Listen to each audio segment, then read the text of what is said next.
a little bit early. Well, 1 minute early. It's not too bad, is it?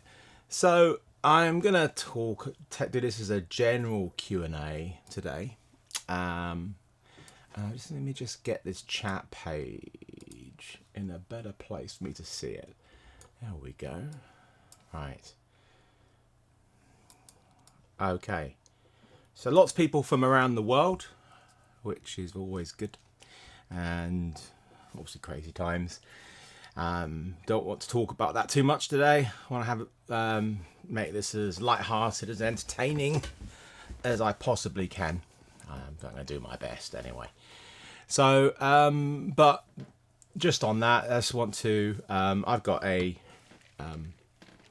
gin and tonic here, quite a large one.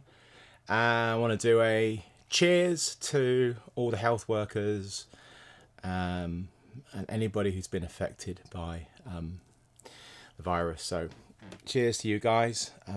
Thank you very much for all the health workers. Couldn't do it without you. So, cheers. And don't forget, when you're done a cheers, you've got to drink a bit.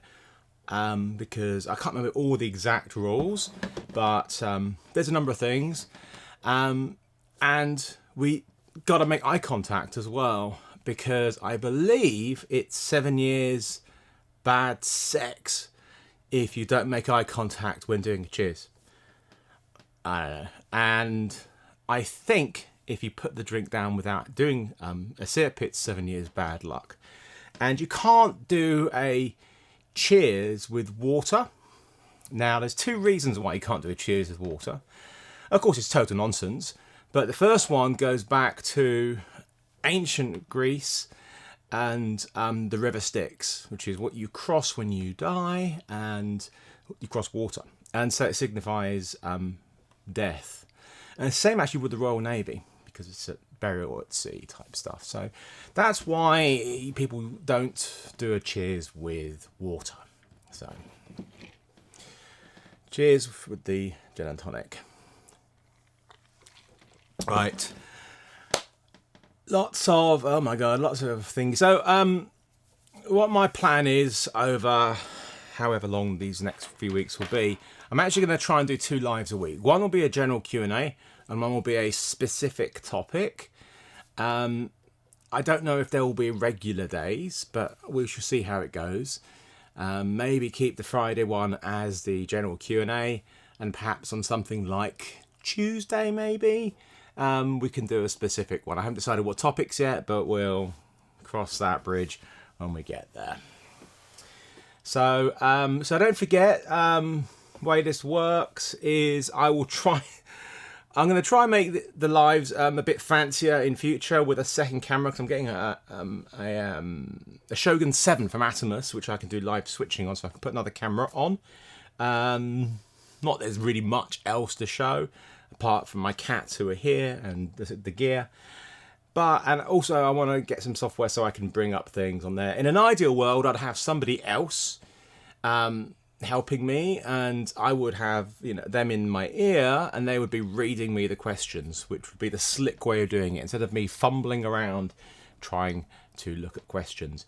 And if you want to jump ahead of the queue, of course, you do have the super chat request thing.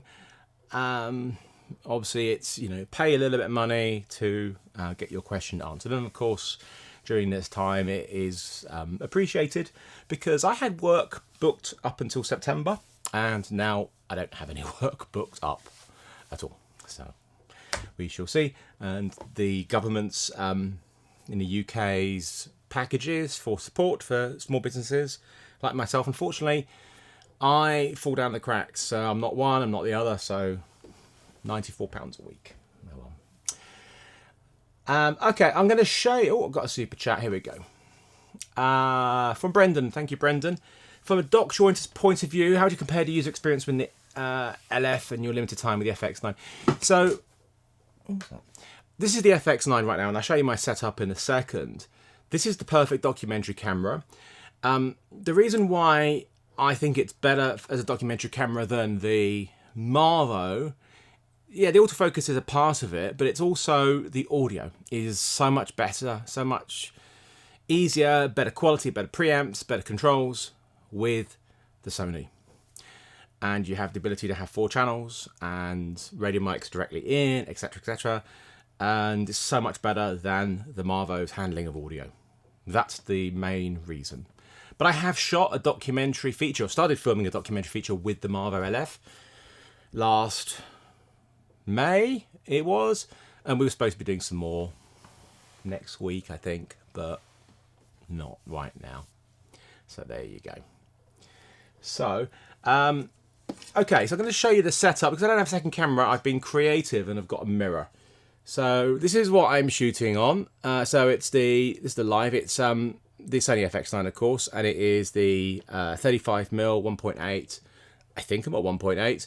And my audio is I don't think it's going to get that in focus because it's too small, is the Rode NTG4. I have the Spiffy Gear specular light over there. It's not going to get that in focus, is it? Is it? No. But anyway, and behind me is the Blind Spot Gear. What's it called? It's a little spotlight. My brain is frazzled. I can't remember. If it comes to me. Scorpion. There we go. Oh yeah, and the most important thing is my buddies are next to me here. That's why when you get in focus, just trying to focus on my hand. God, maybe if I get it close to the lens. There we go. No, it's not good. Anyway, it's Bert and Percy. There we go. Everyone's with me. See, this is what I'm going to have to do until I get my switcher. Then I'll be able to have a camera showing you this sort of stuff. So, I have another super chat. It's Yanni. Hello, mate. Nice to hear from you. He's just not even a question, just giving me $5. Nice bloke. So S1H. I can't do a comparison between a camera I don't have and a camera I do have. Although I have asked Panasonic a number of times if I can get one to borrow one. I haven't heard back. I actually emailed again today, so I have time. So, and we shall see if I get a response from that. Okay, let's answer some questions. So, and just some observations. So Philip's talking about 50mm lens on the Sony cameras. This is obviously a 35. So I do own the 55 Zeiss and the Zeiss Planar 1.4 50mm. See, for the FX9, the Zeiss Planar is bigger and it makes more sense. It is more expensive. The problem with small lenses, like I've got on right now, the 35mm 1.8, is they're great for the stills cameras, but for the video cameras, when it's on your shoulder, it's a little bit fiddly. So, whereas for the mirrorless stills cameras, we want our lenses to be small. On the video cameras, we want them to be bigger, if that makes sense. So, there you go. It did focus though using face. Look, it did focus. Look, camera. See? Camera. There we go. Look, oh, and that's a small HD, my favourite monitor, which is the 702 Touch. You can see a bit of mess behind there. And will we get the cats? We've got the cats this time. Yes. Look at that. It's amazing. Look at that. Maybe this is an arty way of doing a live from now on. And that's you guys on your chat. There we go. So this mirror costs very little, but you can't get it right now from the shops because they're closed. Okay, thank you very much, Bombs Away. That's very kind of you. So Jose Luis Gonzalez is asking Dr. Mr. Bloom. I haven't got a doctorate yet, but I have time. I have the internet. Maybe by the time this is all over, I can be a doctor in something. I don't know. You can buy most things online. Maybe I can buy being a doctor. He's asking how I use 4 channels of audio on the FX9, not the FS9. You need to watch my review, my 2-hour review, which I spent 8 weeks making. It's worth watching. But very briefly, you can have 4 inputs because you can have 2 via the MI shoe. But the way I use it is very simple. I use 3 and 4 as backups of 1 and 2 at 6 dB lower or 9 dB lower or auto, just as a safety channel for my audio. That's how I use it.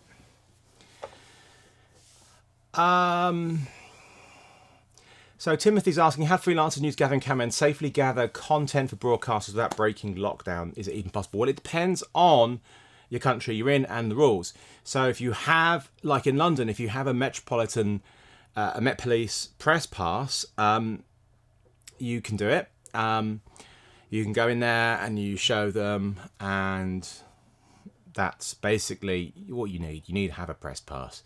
So to get a press pass, you need to to be working with a broadcaster, or to be a member of the NUJ. I think Bet2 as well will let you get one, and then you can have a press pass. That's the only way in London that I know of. So otherwise, no, you can't do that. And yes, I have one. So thank you, Jonathan. Jonathan has been really fantastic in talking about freelance benefits and stuff like that with me. And we're all in the same boat with that. So Lou Movies, thank you for the money. Canon's usual 12 stops dynamic range. Why always 12? Is it enough? Well, the thing is with dynamic range, it really depends if it's 12 stops, real stops, as in usable stops, or 12 overall. So for example, the Sony FX9 is, I think, 15 stops. Not right now because I'm in Cinetone, but I need to turn the audio off my computer. But the actual usable stops are less. So whilst it will see something in the extremes, it's about how much of it is actually usable. So realistically, we're looking at probably about 12-ish usable stops in S-Log3, as in properly clean. Oh, Lollipop's here, yay! Autofocus on Lollipop. Hi, Lollipop. You can join your brothers, go on then. But I don't know. I know Cinema 5D are doing tests on that. So I need to put. The thing is, when Lolly gets here, I need. So she's looking at the mirror of herself. Anyway, so yeah, okay. Padawan Bernard's asking thoughts on 24mm 1.4 and autofocus with the FX9. It's great. So I've used it loads with the with this camera, and I think a lot of the review was shot. So Lollipop's now just gone behind the computer. So if my live goes down, because she could be pulling out a power cord or something, that's why. So, what I was talking about, yeah, a lot of the stuff of me on camera is a 24mm 1.4. It's great. It's a great lens. A great lens. Thank you very much, Grip Tips. Thank you for the money. And thank you, Jack Sparrow. This isn't grog, my friend. This is just G&T, but it'll do. Thank you for so many questions. Will I do a full review of the FP? So this is the Sigma FP here. And this is the really lovely Sigma 35 1.2. Now, I talked about my issues with the FP last time. My problem is... Sorry, I'm just worried about Lollipop breaking. Lollipop is the clumsiest cat I've known. Now she's standing on. Okay. Anyway, so because it lacks an EVF, it is a problem, and the loop that goes on the back is only removable via screws. So for me, this is a bit of a problem. So I was using it today to take photos of. I'm selling lots and lots of my gear, and I'll have that up online on my Facebook page tomorrow, like the FS7, the C200. I've got a C100 with dual pixel autofocus. I've got a Fuji GFX. I've got an XT2. I've got so much. I've got loads of tripods, gimbals like the Movi Pro, and other stuff. Anyway, it's all going to be... But I was taking all the photos today, which took forever. And I was using this. And so the problem is I'm trying to get angles, and there's no tiltable screen. And so if you have a... You can see it from an angle a little bit, but if you have the loop on the back, you need to be right with it.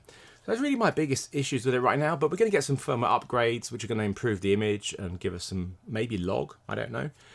But it's the physical aspect of it, of that loop and lack of EVF. This, on the side here, could potentially... Hang on, let me show you. So just here, let me see if it's going to focus on that. There we go. See that connector there? So in theory, that could give us an EVF if they make one, which would be amazing. which is, this is a modular camera. So I mean, you take off this massive lens, and it's absolutely tiny. It's a tiny camera, but not with that big loop on, not with this crazy lens. But there you go. So no review right now. I'm just waiting for new firmware and stuff. So to be fair, that makes sense. Philip, thank you for money. Good name. I've talked about the S1H already in this, and I've never used one, and I've asked Panasonic if I can get one to try out, and so far no joy. I don't want to buy a camera just for that, just to review it. Makes no sense to me, especially right now. When do I plan on releasing my review of the Affinity and Z-Cam? Well, the problem is I can't film too much with the camera, apart from really a little bit outdoors and most of it indoors. So I will be working on it, and I'll do what I can at home, but it'll be a slow process right now. Thank you very much for the nice comments. AJ's asking, how do I select music for my videos? Well, it's a slow process. I'm actually going to make a video shortly, very shortly, about this, and specifically about Audio Network, which is what I've been using for my reviews and stuff. I have a really good search engine, but what I do very frequently is when I am looking for music on these sites is I'm constantly listening to stuff which isn't right for what I'm looking for, but I save it. I save it in folders, and I give these folders like descriptions, vague descriptions of, like, you know, sort of could work well for upbeat, faster stuff and types. And then when I am looking for something like that, I have these folders. So you can create these folders on Music Bed and everything like that. So there you go. So what do I look for when I white balance? Make the whites look white or keep the colours as they're seen by the eye? So it really depends on what you're trying to get. Now, if you're trying to make things look, say you're outside, you're trying to make things look as they are to the eyes, then I would just leave it on 5600. And then when, it gets darker, duskier, then it gets colder, that's fine.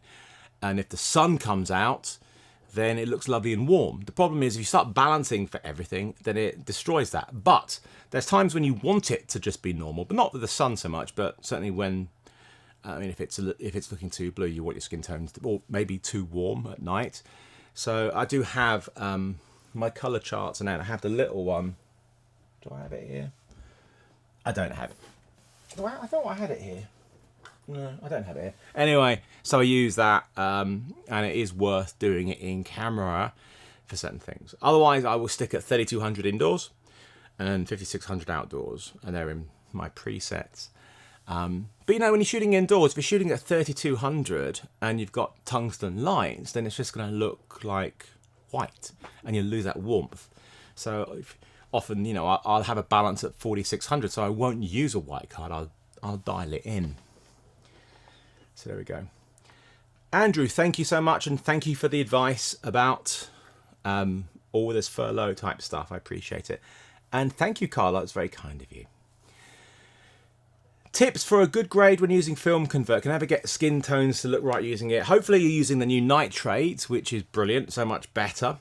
Now, it really depends on the film stock that you use, because some are more stylized than others.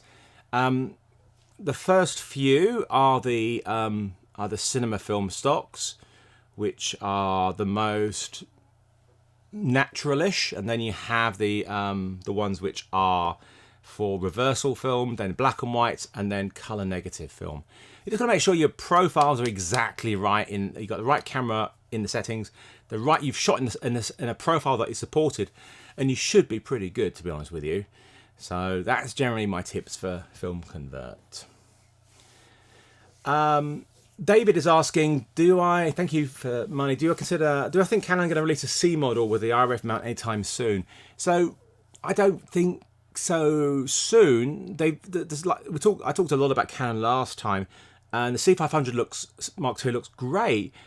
There's a couple of things I don't like about it, and I really am disappointed that it doesn't support the RF lenses, because the RF lenses they're bringing out are crazy good. Such a shame to spend that much money on a camera and be limited to EF lenses and of course PL lenses. So I have an EOS R. I've only got one RF lens so far. I'm not going to invest in any more RF lenses until they bring out a better body like the R8, and then we'll see. Thank you, Vitaly. It's very kind of you. And Cotta YouTube. Hello, good evening. Do I shoot a lot with the shoulder on the handheld? So for certain stuff. So the only real time I shoot on the shoulder handheld is when I'm doing documentary actuality, following people around. Actually, I did a corporate for Tesco, the supermarket, near the end of last year, and that was all handheld. They wanted it to be handheld. Thankfully, they let me do the main interview on the tripod, but everything else was handheld. And they loved the reframe, because I was using the MK zooms. They love reframes, and they love the refocusing. That's the stuff they wanted. But yeah, there you go. So what did you miss? You'll have to rewind. What's your most embarrassing moment as a BBC cameraman? Well, I worked for Sky News, and I'm not going to take my most embarrassing moment, especially as I'm not even slightly drunk. Look how much I've drunk, nothing.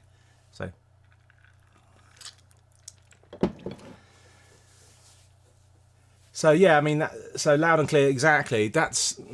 It is disappointing. I am hoping to get a C500 Mark II, but the fact it doesn't let you put these new lenses is such I think it's a big mistake, because this is a fantastic camera, the C500 Mark II, and to not be able to use their fantastic new lenses is crazy.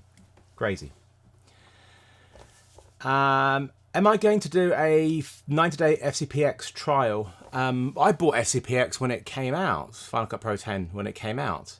So I have it, and I've been using it. And the last 2 edits I put out were cut on it. So I'm using it for my small stuff, and I'm learning Resolve right now, which I will then use for my longer stuff. There you go. Danny, thank you very much. How am I doing? Well, I'm doing okay. Ask me in a couple of weeks, because, the problem is I do live on my own apart from the cats, and so I can't see my friends, and I really can't, I'm really missing my family, and that is the hardest thing, because I've been working so hard editing and getting this FX9 review done. I didn't go and see them much at all this year, like a couple of times, and I thought, when I've done this, I'll go and spend some time down there, and then this happened. So even before the lockdown, I couldn't go and see them because they're in their mid to late 70s, and I'm not putting them at risk. So that's the thing that's going to get to me, I think, the most. Thank you very much, Michael. Harriet isn't here. She is over in the lounge, and she's amazing. So Pepe's asking, shine a light on broadcast save and what it means. You mean broadcast safe? Broadcast safe is making sure that your white and your black levels, see this here? Making sure they don't go to the top. You need to bring them down to the legal levels, which is just like that, if you can imagine what it is. If you look at your scopes, your waveform, you'll see that. And on a histogram, it's, but on you, in the editing software will have a waveform. That's what broadcast safe is. So there's also the frame is also broadcast safe. So basically, right now, if I've got my hand right at the top here. Okay, so some of you will see this if you're looking at it on a computer, but if you're looking at it on a TV through an app, you probably won't see the top of my hand, because this is not in the broadcast safe area. That's what broadcast safe is. So graphics and titles, anything important needs to be broadcast safe. When I was working at Sky News, and I used to have all these tickers on and the graphics and stuff, and I also needed to support 4x3 TVs. We had a broadcast safe area of it was something like that and that, which was that's basically we had to have the most important thing within that frame, which was crazy. Thankfully they stopped making, I left anyway, but nobody really has 4x3 TVs anymore, do they? I don't think so. Thank you, Ben. Cheers, mate. David is asking, what accents would my cats have if they could speak? Well, these boys here, Bert and Percy, they are from Yorkshire. So they would have northern accents. Although they're Siamese, so like, like Thailand, they are actually, their ancestors may have been from there. But these guys are northerners. I have the northerners in here. So they sound like the Starks. Harriet and Jimmy are Greek. So they speak Greek. And of course, and then Lollipop, she's actually from Southampton. So she'll probably talk a bit like me. There you go.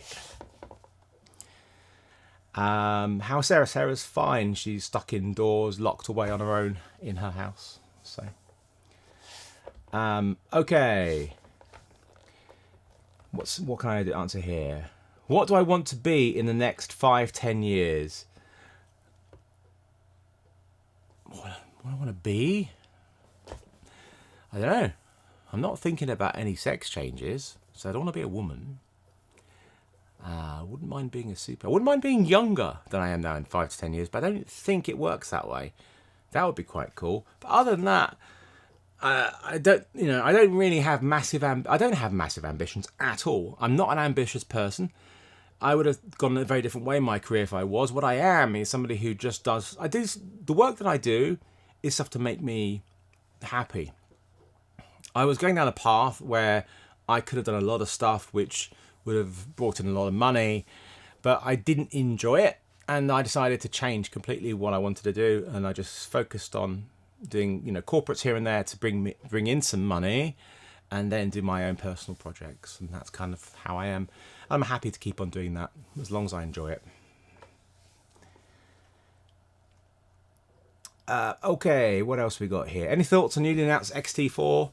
Well, it looks great. I mean, I'd like to try it. I've asked Fuji if I can get one to try, and they said they're gonna do their best. So we shall see. Hi Adam, hello. Maui in Hawaii. Wow, there's worse places to be. Shut away, isn't it, than Maui? Really? Never been. I've been to Kauai and I filmed there. That's where I did my first Canon 5D Mark II bit of filming, but never been to Maui. Thank you, Frozerino. I appreciate that very much. Yeah, using it with using the FS700 with the Shogun 7. So it was probably the Shogun 7 was more money than the camera. Have you considered Nick is asking if I considered editing with Avid. Avid was my first NLE after editing tape to tape. And that's how you did it. I then moved to Avid, and I used Avid when I was at Sky.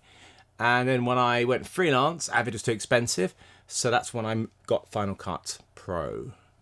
And then so I think I got Avid for a point, but it wasn't the full media composer because that's still too expensive. I think it was News Cutter or Express, whatever it's called. I can't remember. But anyway, there's no point going back to Avid. So yeah, there you go. How Virtual One is out? How flexible is S-Cinetone? Can you grade it? Yes, you can, but there's no point. If you want to grade, you shoot in S-Log3. It's as simple as that. Because you can make it look like this. You can get the LUT, which looks just like this. Or you can, there's no point trying to grade this. This is just for nice simplicity and nice skin tones. So AJ, what profile is your favourite for night shooting? You need to explain to me what camera you're talking about because there's lots of cameras. Okay. Best film I've seen this month is Ethan is asking. I have to have a think. I've seen a fair few things, but I do recommend Knives Out, which is brilliant. Really enjoyed that. So just finished watching Picard today, the last episode, which was great. And The Outsider I watched last week. So I don't know what I'm going to start next on TV shows, but we'll see. So, do I think the new MacBook 16 can handle C500 RAW? Antonio, if you get me a C500 Mark II and a 16-inch Spectre MacBook Pro, I'll try out for you. I don't know. It's a very high bit rate, so a big issue is going to make sure that you do have fast drives. I think it'll probably be a challenge. to be honest with you. And certainly, I don't know, honestly. I really don't shoot raw, to be honest. Don't do it, Lollipop. Oh, she's getting close to Marvo. Anyway, so I don't really. Okay, let's have a look in here. Did I like Parasite? I haven't even seen Parasite yet, so I'm waiting for that to come on to Apple TV, and then I will get it. So I should watch Onward. Okay, that's cool. Do I like how they shot Picard? Chris is asking. Some of it, yeah. I remember looking at the first episode and I thought some of the shots were a bit like wide angle, close up. I didn't really like a lot of it. But as a whole, yes. I thought the last episode that I watched today was beautiful. So as a whole, yes, I have liked how they shot it. Yeah. Picard was a travesty. No. Spelling Picard with a K, that's a travesty.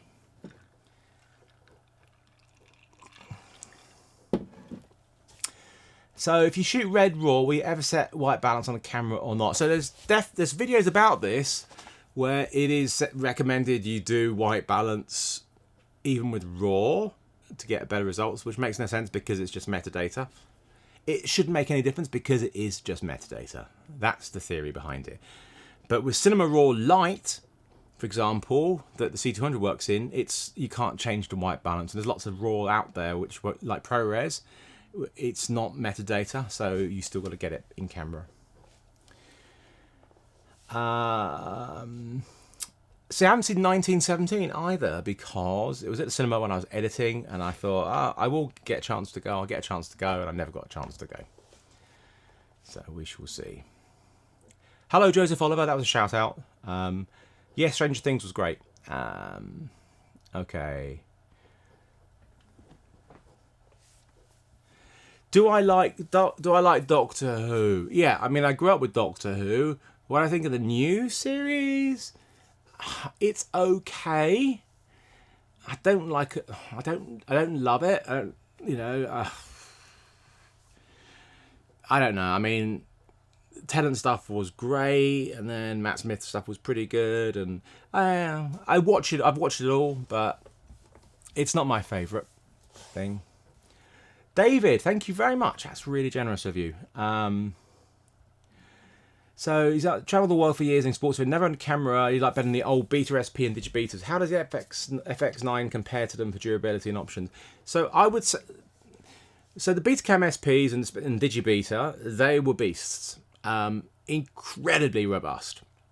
They are tanks, and they were built to last for a long time. The FX9 is not built like that. That sort of build quality would be like the Venice, but it's a different sort of camera. But, the E&G style cameras are still built in that really big, tough way. I'm not saying this is not a tough camera. I'm saying it's not really designed in that same way. And you're always going to struggle coming from a 2/3 inch sensor to the full frame sensor when it comes to glass. That range that you have on those 2/3 inch sensors with our lenses was amazing. And that's what I miss the most, shooting large sensor camcorders. So I think hopefully that answers your question, David. Thank you very much.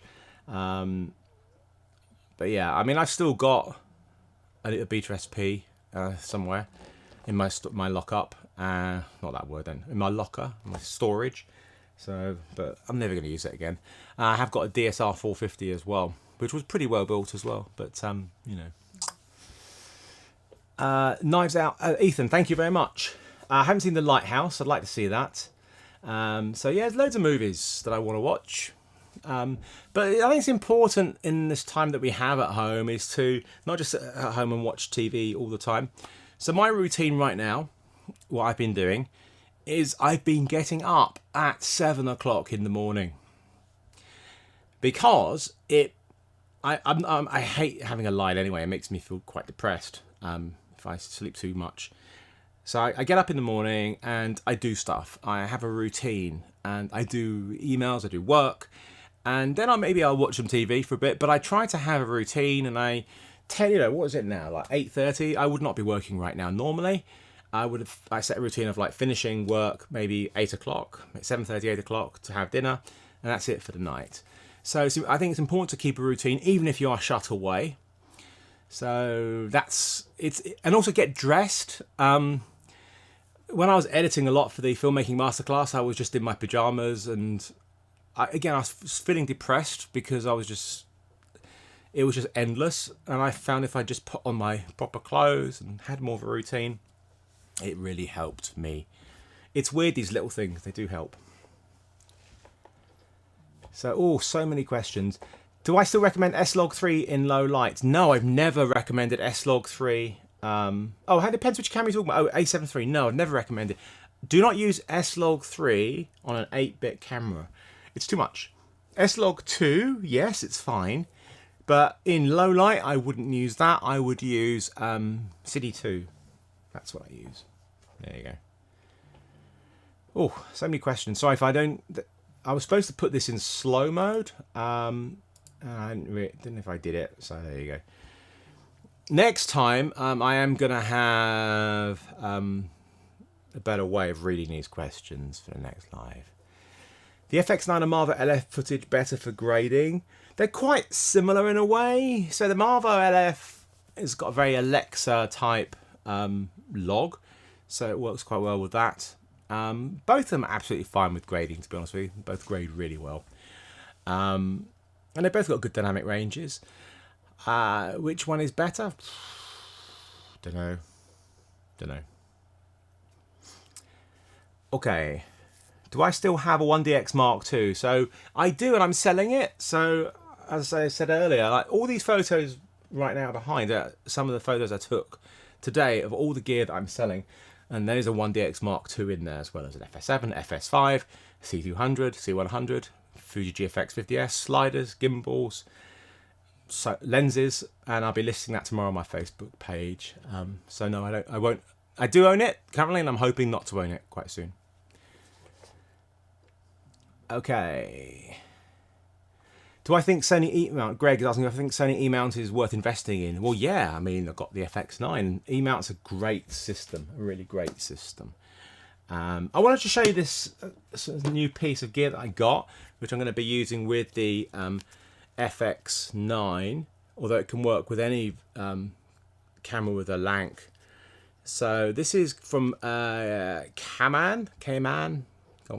Get see my face. This is in face priority right now, hence it went onto my face. And this is a programmable. I hold it. Hang on, it's this way. There. It was upside down. Hang on, I'll get it right in a minute. There we go. So this is a grip that is programmable, and it has all these touch sensitive controls and a joystick, and you can have up to 20 shortcuts on here. 20. So you program it via the computer, you plug it in, and you have a profile set up for the FX9, and it's amazing. And then you can also adjust the size. Let's hide my face. If you've got little hands, big hands, and stuff. And it's really cool. It's not cheap. There is a link in the description. It's not sponsored or anything like that, just if you want to have a look at it. I'm going to obviously try it out when I can, but it's really for only handheld shooting. There's not a lot of handheld shooting I'm going to be doing with this camera for a while. So, but I'll have a play with it. So Ben is asking, would I eventually like to record RAW with the FX9? I'm not going to shoot RAW for that exact reason, because that extension unit with the FX9 is too big. I have asked them to make a smaller one, but even then, to be honest with you, look, I had the F55 for years, and I had the RAW module on the back, the R5. Is the R5? I think it was the R5, and I barely used it. Just too much data. Not for documentary type work that I do. It doesn't make any sense. So honestly, I find the 10-bit codecs is fine for my type of work. If I was doing higher end work, then potentially. Yeah, but I can't see me using it, to be honest with you. Okay. So I'm actually going to be making a video shortly about infrared. I've done a lot of infrared stuff, so I'm going to be doing a thorough explanation of infrared shooting and how you can, what you need to do to get your camera modified, if possible. So, Top Cat is asking about Wes Anderson and Grand Budapest. So Wes Anderson is one of my favourite filmmakers. He's very, he's very unique in his style, and it's very, the style is across the same across them, and I love them. I love them so much. I love symmetry, And I think Grand Budapest is probably his best film. So I love it. I've seen it many, many times. So Julio from Chile, hello. Opinion on the 1DX RAW 5.5 for ACAM. So I've not shot with it. Again, it's another camera I'm hoping to get my hands on to try out. But the data rate, man, that's crazy. It's like so high. The amount of hard drives and just the cards that I would need and the hard drives it's insane. Data rates are just, I can't even remember what it is. It's just insane. So I can't imagine me using it. I can imagine me using the internal codec. So there you go. Horatio Bannister, thank you very much. That's very generous of you. Thank you so much for your donation and appreciate it. So did I use the RAW of the C200? Elsie is asking. Not much, no. I was using the MP4, which wasn't... It was okay. No, it wasn't as good as the Cinema Raw Lite. Again, even the data rate is still quite high in that one as well. I'd love to have used it more, to be honest with you. But I don't know. I am selling... I had two C200s. I'm selling one of them. So it's still a great camera. It really is. I just wish I had a 10-bit internal codec rather than either 8-bit or RAW Lite. So, okay. James Locke is asking how much storage I have. Well, I mean, it's hard to there's hard drives here, which is the ones I'm working with, and hard drives behind here, and then hard drives in drawers, boxes, huge amounts. And this is why I'm reluctant to go to move to a camera with a crazy high bitrate. Another reason, about the C500 Mark II, even the 10-bit internal is high. It's higher than the FX9, and it makes a difference when it comes to storage and your costs of hard drives, because you need to have it on at least 2 hard drives, and it gets really expensive. So what is my live streaming setup? So I've shown the camera before. You can scroll review the back, but the actual, all I'm using is, I'm hoping this doesn't pull apart.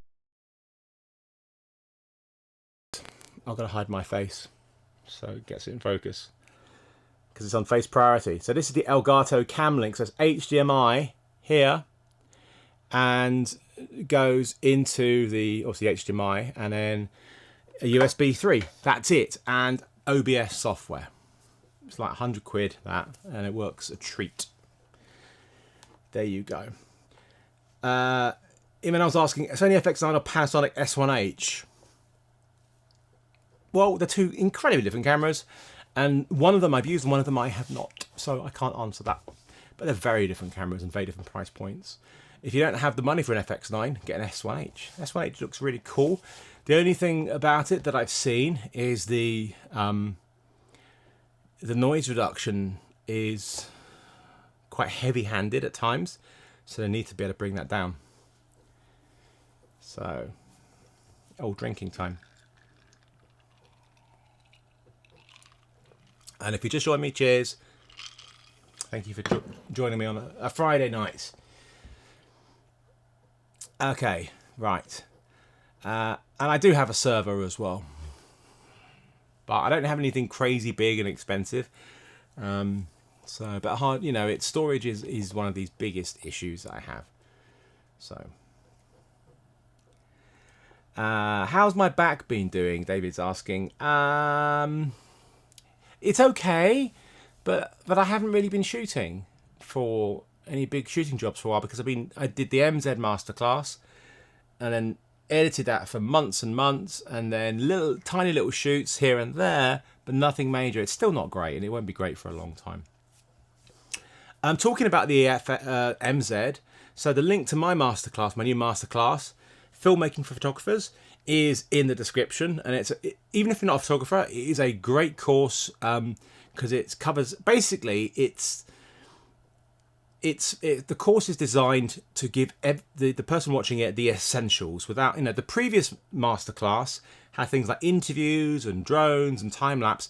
This strips this away to concentrate on audio, lighting, movement, sequences, the really important stuff, and story. So I really recommend it, of course, because it's mine.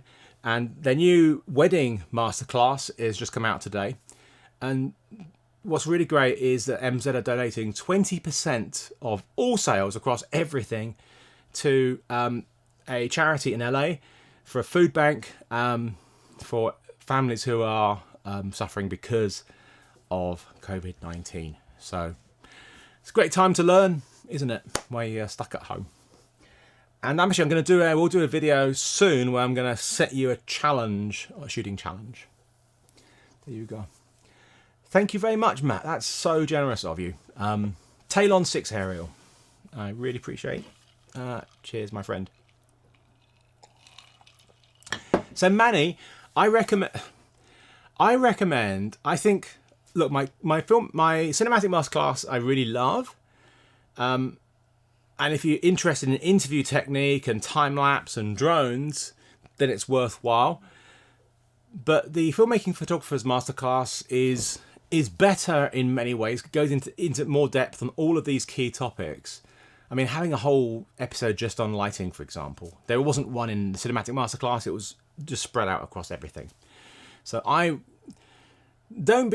you're not a photographer, don't think, oh, this is not for me. It's simply what we called it, because I tried to differentiate it, because it's not cinematic masterclass 2, because it does have a lot of similar stuff in it. It is a refined one, and I would say a better masterclass. So,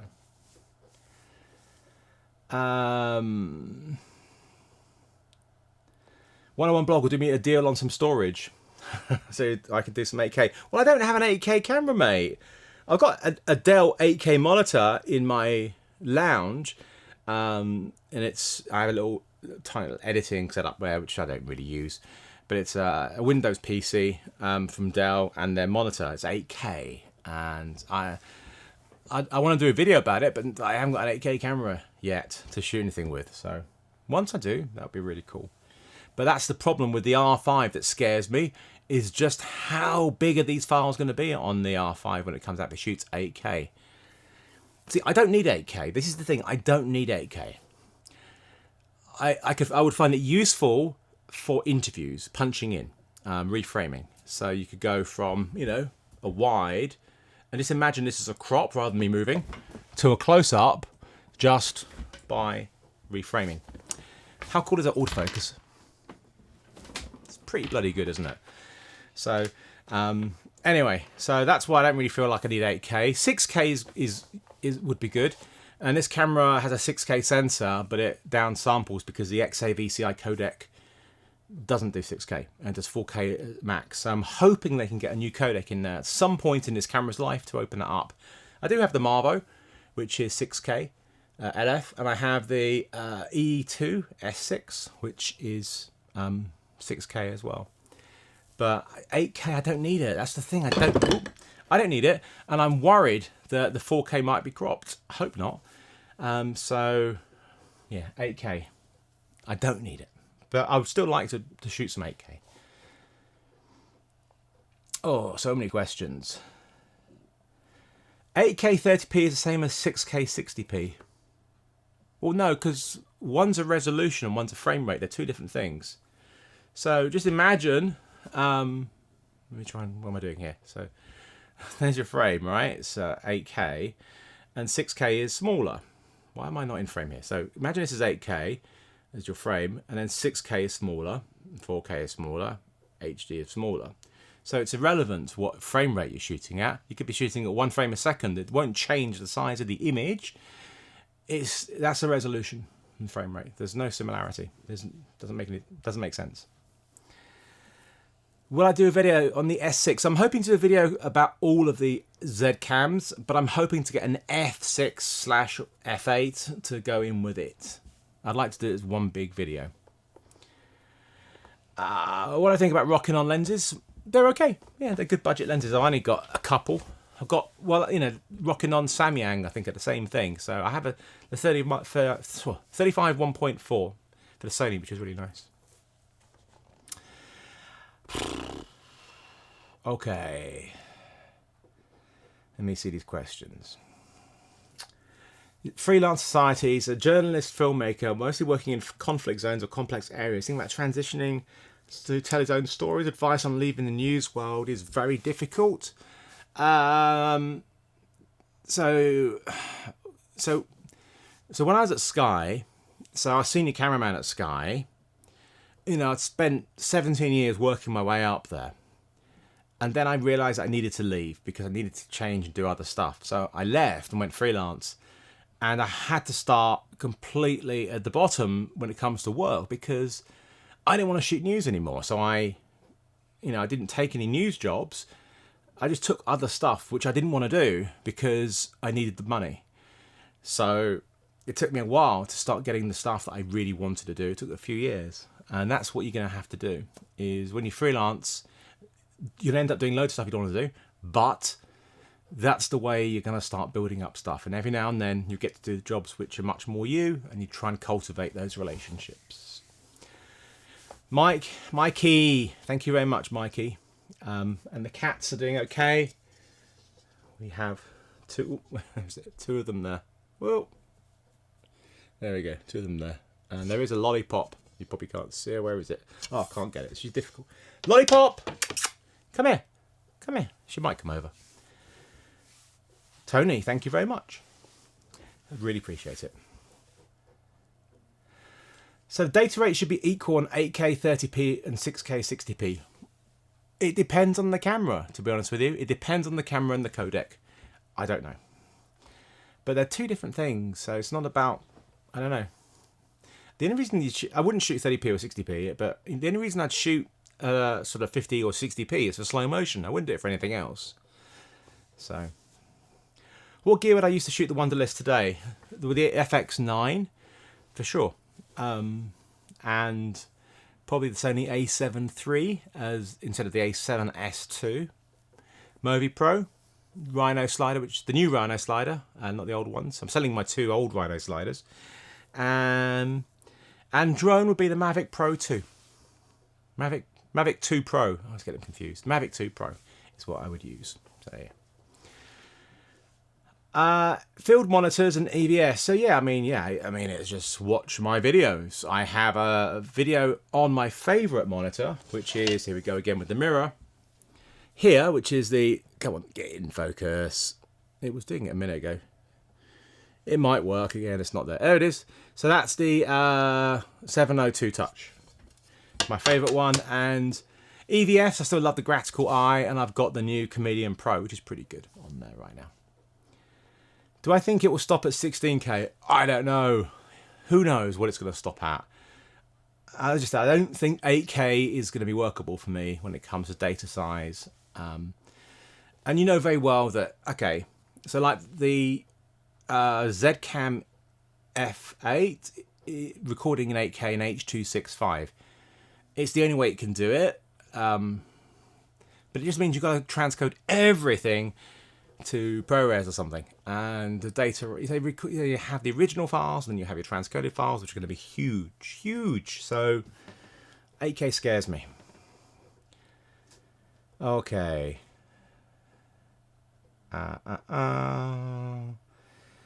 So what we're looking at here, is there a combo EVF monitor? No, we had them in the past, like Swan HD have done it and stuff. No, not that I know of anymore. So, yeah, I know what you're talking about. You're talking about having probably the closest you're going to have is like this sort of camera, the FX9 and the Zacuto Z Finder, really. But yeah, there is no combo that I know of. Right. I think I've already answered the question about A7 III instead of A7S II. I have already answered that just now. Would I rather save money on buying a Windows PC over a Mac or buying a cheaper camera? Would I rather save money on buying a Windows PC over a Mac or on buying a cheaper camera. If you hadn't put the cheaper camera bit in there, I would have been, that question made sense, but it gets confusing. I prefer Macs. I love the ecosystem much better. They are more expensive, so I can't afford a Mac Pro. I'd love a Mac Pro. I can't afford that. So I have my iMac Pro. I guess if I need power for 8K, then I probably end up getting a Windows PC just for running Resolve, most likely. Hey, thank you, Justin. So the cat, the Scathos Cat Charity is very close to my heart. I've made 5 films about them, and I was supposed to go back next month because they've got land finally. Well, they almost got land finally. Because we reached €150,000 target. The problem is everything's shut down. The island is now completely locked down, like completely. Nobody's allowed in. Nobody's allowed in because it has a population of like 3,000, 4,000 people, and there's no hospitals on the island. So if anybody gets sick, they need to get to the mainland. So for them to have an outbreak would be disastrous. So everything is shut down. So it means the move from their temporary land has been suspended. Who knows until when, but I think food is still getting there, which is the important thing. I have friends who are out there right now who are volunteers who will be stuck there for a while, but they've decided they want to, and they've got a really strict lockdown over there where if you want to go out and do anything, you need to go online and fill out a form and have that permit just to go to the shops. So it's very difficult for them, very difficult. Tough. Ever thought about buying an Alexa Classic? Too heavy for me. Kill my back. Oh god, okay. Did I enjoy shooting with the Sigma FP? No. I have not enjoyed shooting with it because of the lack of EVF is my biggest issue. So, and the lack of a log profile is another issue. But I think it's going to get there. So besides making films and cuddling my cats, what I do in my spare time, I watch films. I love movies. I watch good TV. What else do I do? Well, I try to see my friends and family if I can. Not right now. I've always got so much to do, bits and pieces. I've still got edits to do. I've got another Scathos edit to do actually, which I shot last year. That's about neutering. I've got to do that, which I'm looking forward to cutting actually. So that would be good. But other than my free time, I just like watching movies, really. I'm a big movie fan. I always have been. What's your favourite movie? Tell me what your favourite movie is. My favourite movie is Some Like It Hot. So I don't have a top 3. I have a rotating top 10, but I would say what's going to be in there will be Some Like It Hot, which is a classic film, which is what I base my company's name on. Empire Strikes Back, Raiders of the Lost Ark are in there. I love these sort of big movies. Grand Budapest Hotel is in there as well. These are sort of, I have a lot of favourite films. A lot of them are classic old films like Vertigo and Psycho. Great. I'm a big Hitchcock fan. So I think my favourite directors will be Alfred Hitchcock, Steven Spielberg, Wes Anderson, for sure, Christopher Nolan. I love Inception, and I really love Interstellar, even though it makes no sense at the end. But Vertigo is probably one of my favourites, for sure, definitely. So I remember coming out of like Empire Strikes Back and was just completely shocked, because don't forget I was like 9 when I saw that, and I was shocked at the dark ending and miserable ending. Same when I first saw Vertigo, because I was young when I saw Vertigo. I was like, holy shit, this is just so miserable, the ending. We've had more miserable endings with like Seven and stuff, but they're sort of films that really leave. I like happy endings as well. Everybody loves a happy ending, right? So Peaky Blinders is good. Yeah. 2001's a classic. Just reading it. Yeah. I love the old Bond. So I started rewatching the Bond films from Doctor No onwards, and I just sailed through the Sean Connery ones because they are my favourite. He's my favourite Bond by far. And then I went through to Roger Moore. I got to Moonraker. This was like, oh god, I didn't get any further. I didn't like the Pierce Brosnan films because I thought they were ridiculous. But the Daniel Craig ones are good, but I need to do them in order. So I need to crack on and get through View to a Kill, which is terrible, to get onto GoldenEye, which isn't bad, but still stupid. And then they just get worse. And then they get good again with Casino Royale. So I need to, but don't spend too much time watching movies in this time, though. Do other stuff. Don't get out, but be creative in some way. So I do have the Syrup Magic carpet, Jeff, and I haven't had a chance to use it. So the only thing about it is it uses, the string type stuff. The new Rhino slider with the Arc 2 is crazy good. It's so good, and I used it a lot in my FX9 review. Loved it. Love it. John Carpenter is great. Jonathan Fletcher. I love my favourite John Carpenter movies will be Escape from New York, The Thing. The Thing is my favourite. It's just still brilliant today. I think those two are my favourites, but he's a great director. I love his stuff. Even his the last stuff that he did, the later stuff in the 90s and stuff, I still really enjoy. Timothy Dalton. How can I forget Timothy Dalton? I love Timothy Dalton's Bond films. I love them. I thought I love Living Daylights, and I love License to Kill. I love License to Kill. So I'd love to see more Timothy Dalton, but they got rid of him. Much better than Pierce Brosnan. Okay, The Fountain. That's an interesting one. That's bonkers. Yeah. Are you the one of Gogglebox? No, I'm not. Edgar Wright. I love Edgar Wright. He's great. Baby Driver is a brilliant film. It's got some of the best editing I've ever seen in a movie. The way that the images combined with the sound, the music, and the audio is just unparalleled. They had the editor was on set during that. It's just fantastic. But I love Edgar Wright, and Shaun of the Dead is fantastic. That's my favourite of the ones that they did together. Hot Fuzz was pretty good as well. Day the Earth Stood Still is fantastic. High Anxiety. Mel Brooks is brilliant. I love Mel Brooks. My favourite Mel Brooks, without question, is Blazing Saddles. But Young Frankenstein as well. But I haven't seen High Anxiety for a long time. But I'd like to see that again, actually. Definitely. The Fall is one of my favourite films. That's in my top. That's in my top 10. The Fall is a beautiful, amazing film. And I talked to the DP. Well, after I watched it, I emailed the DP. Didn't know him. I just messaged him and said, this is just the most beautiful thing I've ever seen. So I do recommend the movie The Fall. And they shot it in order. So, it's quite... What's interesting is... I'm not going to ruin it. Just watch it and then see how they made it. Because it's so unique how they made it. Really good. So... Spaceballs.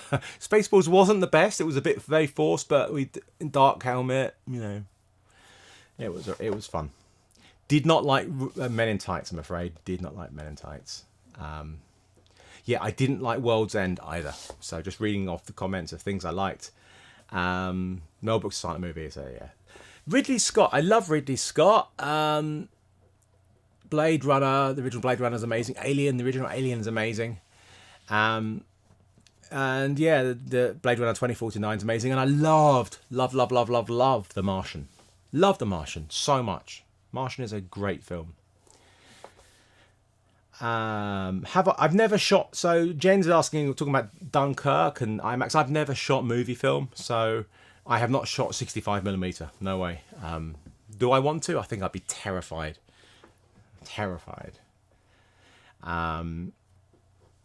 What are my favourite documentaries? God, that's a tough one. I need to have a think about that, because that list is really big. I'll really have to have a think about that. What director do I think would make a great Bond film? I would love to see a Wes Anderson Bond film for a laugh, but I'm looking forward to this new one. Obviously, it's now been delayed until later in the year. I would love to have seen a Danny Boyle one, I think Danny Boyle's a great director. I would love to have seen that happen. So that is disappointing, definitely. Would I consider buying an Apple Pro stand? Well, I don't have the new monitor, so that would be the biggest waste of $1,000 ever if I bought an Apple Pro stand. Literally be the dumbest thing to buy. So, but if I had the Apple Pro monitors, it does look cool, doesn't it? If you're going to spend that stupid amount of money on a monitor, you may as well spend a stupid amount of monitor on a bloody stand. So, back to my drink.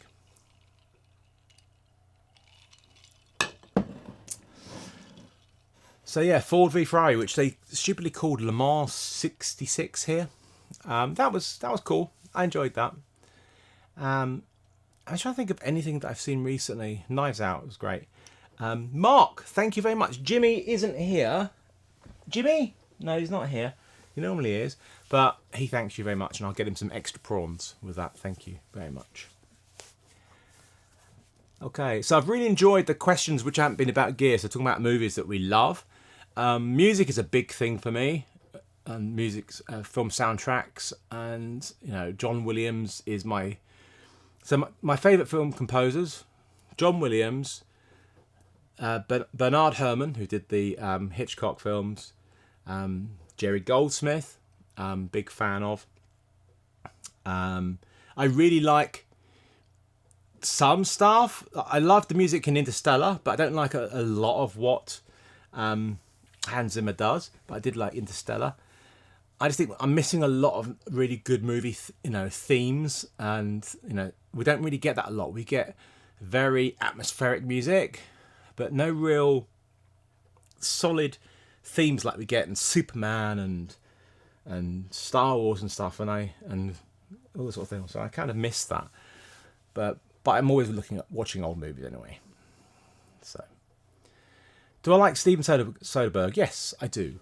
Not everything, but I do.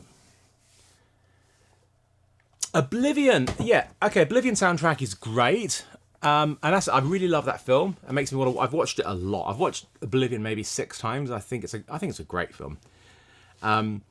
What's got a better soundtrack than that is Tron Legacy. So the best thing about the movie by far is the soundtrack. The Daft Punk soundtrack to Tron Legacy is just the fucking best. Sorry for swearing, but it's the fucking best. Brilliant. So. Yeah, Last Mohican, Andrew, is a good one. And that theme from Last Mohican is used in trailers so much because it's so brilliant. So brilliant. And who composed the Last Mohican soundtrack? I can't remember. So somebody Google it for me. So yeah, Michael Giacchino's music is pretty good. His music in The Incredibles was great because it was very Bond-like. John Barry is another one of my favourite composers. They are, John Barry. So yeah, he's very good. But yeah, the music in Oblivion is absolutely fantastic. Thoughts about? I enjoyed the Joker. I'd like to watch it again. Now that I've got it on Apple TV, so I'm going to watch it again. I really liked it. Beautiful film.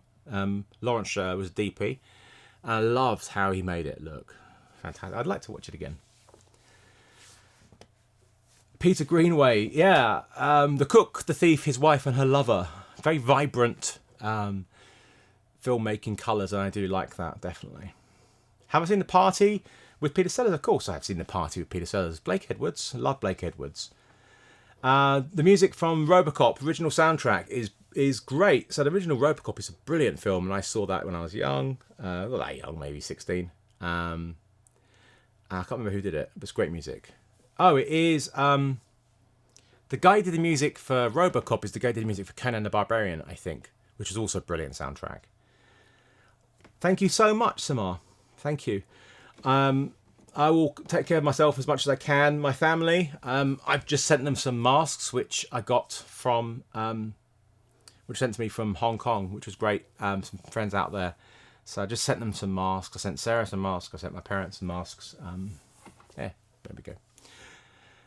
I haven't seen Jojo Rabbit yet. My favourite film stocks to use in Film Convert, just going off topic slightly. I like Velvia and Porter, my favourite ones. Do I think it's well? So what should I think? Okay, Trevor Jones and Randy Edelman. Okay, cool. Well, Trevor Jones I love, one of my favourite films is Excalibur, and Trevor Jones did the soundtrack. Well, to be fair, a lot of it was Wagner's The Ring, but I love that film, Excalibur. That's definitely in my top 10. Definitely. Any more Kai collabs? So Kai and I were supposed to do a proper collab 2 weeks ago, but then everything changed, and so we couldn't do it. But we're going to do it later in the year. So what am I looking at here? Oh, not a Baz Luhrmann fan, to be honest with you. Overly stylized, not my cup of tea at all. Denis Villeneuve is an amazing filmmaker, and I cannot wait to see Dune. But I guess that's been shut down as well. I don't know if they finished filming it. But yeah, so. All right, something about Excalibur is the manliest film ever made, possibly. I just love it. It's so ridiculous that they walk around indoors with their bloody suits of armor on, but it's just epic. It's so good, so good.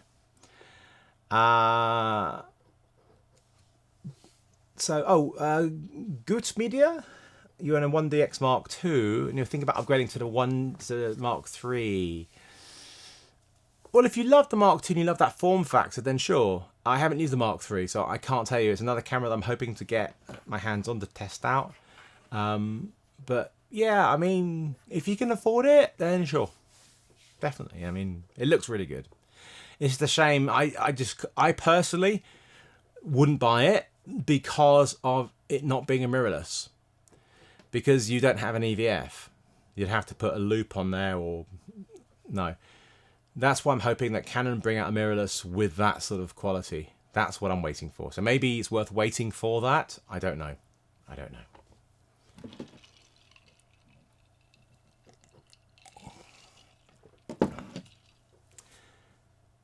So Chris, do I think we need a new Dune movie? Chris, they've made it. I think they finished filming it. I'm pretty sure they finished filming it. And it's Denis Villeneuve. Denis Villeneuve has filmed it. I think it's going to be incredible. So I cannot wait to see that. I liked the David Lynch version. I did. In all the, even though it was just completely bonkers and skipped over so much from the book, it was funny. And it was brilliant. I really liked it. I like a lot about it. I mean, I did watch it not that long ago, and it was silly. But I can't wait for the Denis Villeneuve one. So Guy Ritchie Bond film would be marvellous. I just watched The Gentleman actually a couple of days ago, which I enjoyed. I mean, it is complete by the numbers Guy Ritchie, but I enjoyed it. I want him to control himself though if he did make a Bond movie and not do it the same way. Not have somebody narrating the film and telling everything in flashbacks would be terrible. Terrible.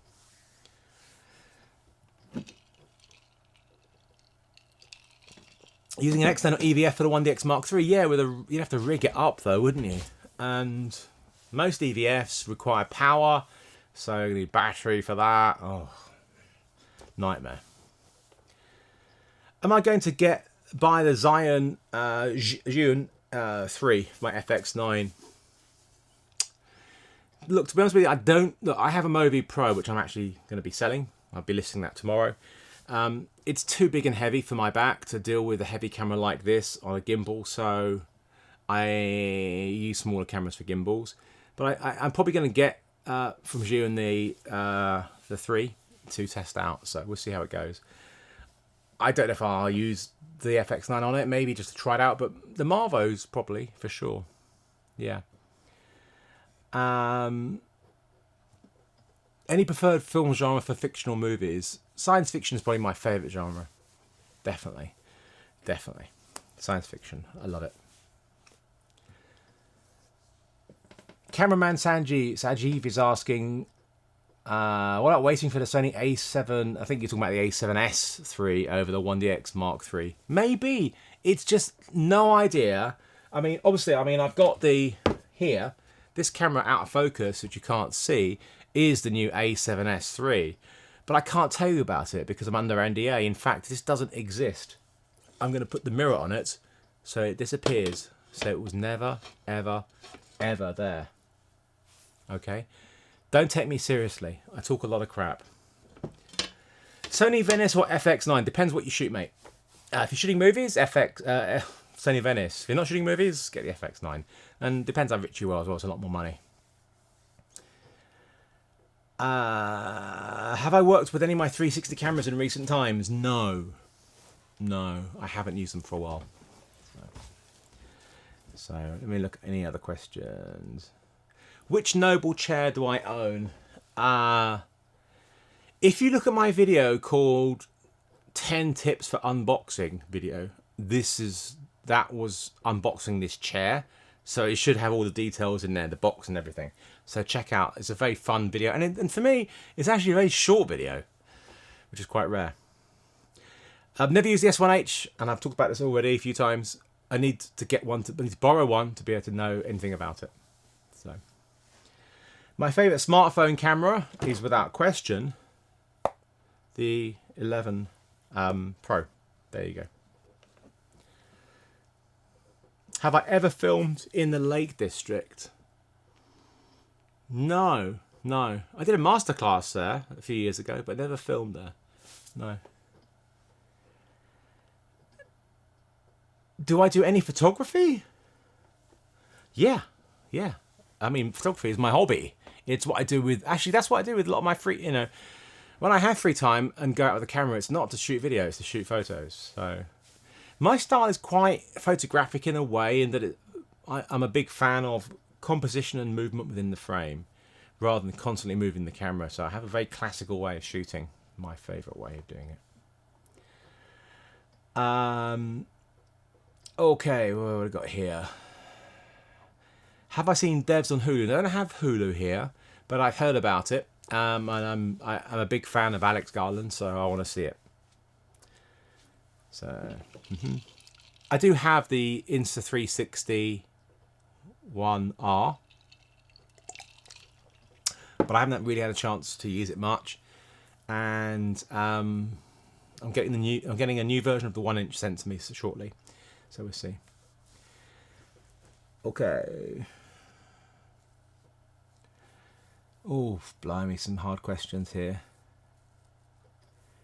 Do I ever use Filmic Pro? Yeah, for the past 5-6 years, almost everything is with Filmic Pro. And the new nitrate is so much better. And if you want 10% off, use my surname Bloom in checkout and you get 10% off. Bloom is my surname and 10% off Film Convert in checkout.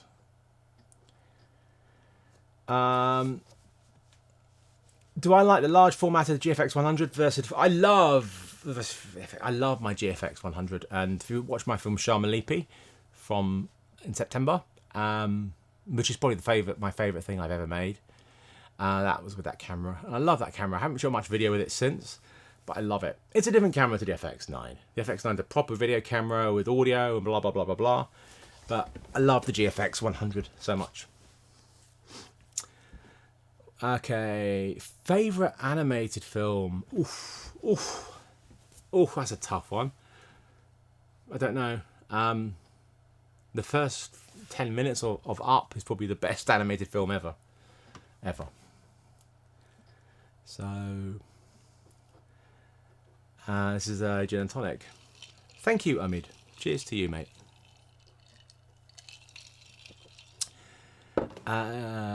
No, I don't have anything to do with CBP anymore, so no, I don't have a CBP store. What else have we got here? Dan Unplanned has just bought first camera, Canon 80D. What would I say is a must-have lens? Ooh, Sigma 1835 1.8, maybe. It's one of the best APS-C lenses you can get. So many questions, or so many comments and stuff. WALL-E's a great film, definitely. Is the F3 still relevant? No, it's not. I mean, it's an HD camera with a 35 megabits per second codec. So it was always a lovely image, but it's not relevant. I mean, that came out in, what, 2011? Didn't it? so it's 9 years old. There's way more relevant cameras out there now. And I really think you should be shooting 4K, even if you're not delivering it. It's the image, you know. For me, 4K is the way. So, what do I think of Get Out? I really enjoyed Get Out. I liked the newer film he did. I can't remember what it's called. Us. I really enjoyed Get Out, though. I thought it was very clever. I really enjoyed that. So, the thing is, 51. If you're looking at your first lens on a crop sensor, 50mm is unfortunately like an 85. So you want to get a standard field of view, which is 50mm full frame. So you're looking at a 35. If you don't want to get a starter lens, will be a 35. So find something like that. Have I tried any editing on an iPad Pro? So I do. I've edited most of my cat videos, which I put on my personal Facebook page using LumaFusion. So yeah, I use LumaFusion, which is very similar to Final Cut Pro 10. I haven't done anything proper with LumaFusion, as in non-cat related. I'm actually going to be starting a new YouTube channel soon. I'm not going to tell you anything more about it just yet, but I hope to have it launched in the next 2 weeks. Some of you will love it, some of you won't. It's similar, but completely different. There's a tease for you. Do I keep a copy of all the footage I shot? Even Clark Worker documentary, I have kept everything. I have never, ever, ever deleted anything. So there you go.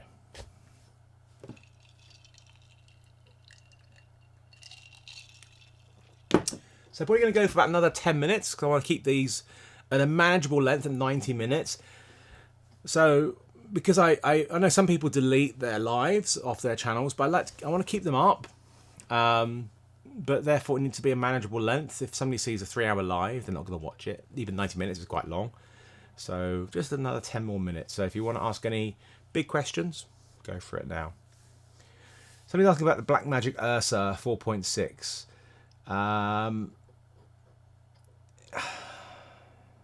It's okay. So the problem with the Ursa, is this the big one or the Ursa Mini? If it's the Ursa Mini, I did a review of it. It's okay. It's actually over 800 ISO is not very good. But if it's, I think that's what you're talking about. It's so big. But if you're talking about the Mini, it's smaller. But if you're coming from an A6400 to, you're going to be a bit shocked at the difference in size. Jai is asking, thank you much for the money. I really appreciate that. Especially as the Chancellor yesterday with his announcements means I am covered not at all by any of the new measures. I slip through the cracks. I don't fit into that. I don't fit into that because I'm the sole director of my company. I cannot take employer benefit. Oh, it's just horrendous. Anyway, but this helps so much. So I appreciate that. Have I ever done anything in HDR? One, but not properly. I did it for Ollie Kensington's colour class. I shot HDR. Anytime I've done it. So no is basically it. But I will at some point, probably. Is that Barbie from, yeah, with the head thing? That is Barbie. That is Barbie from the Digital Rev video thingy, which we did in 2014. Blimey. The Mini Pro updated available ISO to 3200. Well, I haven't used it, so I don't know. I mean, if they haven't updated, they can't update the sensor, so they must have updated the processing a lot for it to be good. But I had fixed pattern noise at 1600, so that was my issue with it. My favourite larger light is the 300D Mark II from Aperture. Will Fuji make a cine camera? I doubt it very much. They're a small company in comparison. So they make amazing cinema lenses and they make really great stills cameras and lenses, but they don't, I can't see it happening. It's a saturated market. I don't know, they'd have to offer something really special and I doubt it very much. Thank you very much, Mika. I hope you're good in Iran. I hope everybody is, wherever you are, I hope things are going okay, and I hope your government is doing the sensible things and the right things to make to try and keep as many people from catching this, well, as many people alive as possible. It's the most bizarre, weird time that any of us have ever experienced. So, what we got here in the last 5 minutes? Oh my God, there's too many questions. So I will be doing regular lives over the next few weeks. So my plan is to do Friday night is the general Q&A, and probably Monday or Tuesday will be a specific topic that we will avoid doing general Q&A on, because that's for Friday. So I haven't decided what my topic's going to be yet, but it will be in the title of when I put it out there. So that's my plan anyway. Would I ever be up? Oh, thank you, Trenton, very much. I appreciate whatever for reviewing a user's photo and providing critique. Well, your photos, yeah, sure, if you want to. Dan, I still all my footage on hard drives, and I've got a server as well, but it's running out. Yeah. So I'll be selling my gear. It will be on my the page will be on my website with everything, but I'll be sharing the link on my Facebook page. So it's facebook.com/PhilipBloom. So it's the same as like here, and I'll be making. I have a lot of gear, which I'm selling a lot of gear. So, and I will be selling it at very, very, very good prices. So there you go. Should I be shooting 10-bit all the time? If you have the option to shoot 10-bit, what was your name? Nitram? Then yes. So like with the GFX 100, when I was shooting Sharmalipi, I shot more than I expected because the story changed what I was planning to do whilst I was filming it. I ended up shooting. It was never supposed to be a documentary that was about an evolving story. It was supposed to be a planned thing that I had, and then it changed, and I started running out of hard drive space. So I switched to 8-bit, and I regret it so much because I got banding in the sky, and it was horrendous. So no. Thank you, Kaido. I really appreciate it. I hope I got your pronunciation there. So the link will only be on Facebook. Yes. Yeah, I mean it's if you don't have access to Facebook, then can you message on, or just I can probably put a link. I'll probably put a link in here as well when it's live. I'll put a link in the description. There you go.